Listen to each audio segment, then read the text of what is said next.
ایک زمانے کی بات ہے، ایک چھوٹے سے شہر میں قاضی شجاع الدین نام کا ایک نہایت عادل ذہین اور انصاف پسند قاضی رہتا تھا۔ لوگ دور دور سے اس کے پاس اپنے مسائل حل کروانے آتے کیونکہ وہ ہر فیصلہ پوری دیانتداری سے کرتا تھا۔ ایک دن دو آدمی قاضی کی عدالت میں پیش ہوئے۔ ایک تھا سلیم جو ایک غریب مزدور تھا، اور دوسرا تھا کریم جو شہر میں ایک چھوٹا سا ہوٹل چلاتا تھا۔ کریم غصے میں بھرا ہوا بولا، قاضی صاحب، یہ شخص میرے ہوٹل کے باہر کھڑا ہے کر کھانے کی خوشبو لیتا ہے لیکن کھانا نہیں خریدتا۔ یہ روز خوشبو سے لطف اٹھاتا ہے، اس کا حساب اسے دینا ہوگا۔ سلیم حیرت زدہ ہے کر بولا، قاضی صاحب، میں بھوکا ہوتا ہوں، پیسے نہیں ہوتے، بس ہوٹل کے باہر سے گزرتے ہوئے خوشبو آتی ہے، مگر میں نے کبھی کھانا نہیں چھوا۔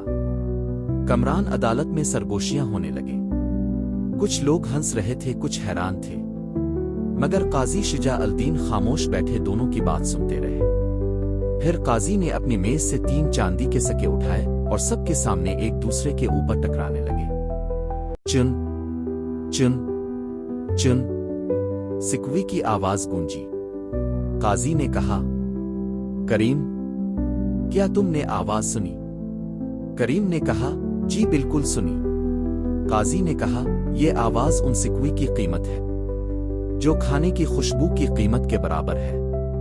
پھر قاضی نے سلیم کی طرف دیکھا اور مسکرا کر کہا، چونکہ تم نے خوشبو سے فائدہ اٹھایا اور کریم صاحب نے آواز سن لی، خوشبو کا بدلہ آواز سے ادا ہو گیا۔ کمرہ عدالت میں ہنسی کی لہر دوڑ گئی اور کریم شرمندہ ہو گیا۔ قاضی نے آخر میں کہا، انصاف ہمیشہ سچ اور عقل کے ساتھ ہوتا ہے، نہ کہ لالچ اور جھوٹ کے ساتھ۔ سلیم نے شکر گزاری کے ساتھ قاضی کو سلام کیا اور عدالت سے باہر نکل گیا۔ یہ فیصلہ پورے شہر میں مشہور ہوا اور سب لوگ کہنے لگے، قاضی شجاع الدین کا انصاف بے مثال ہے۔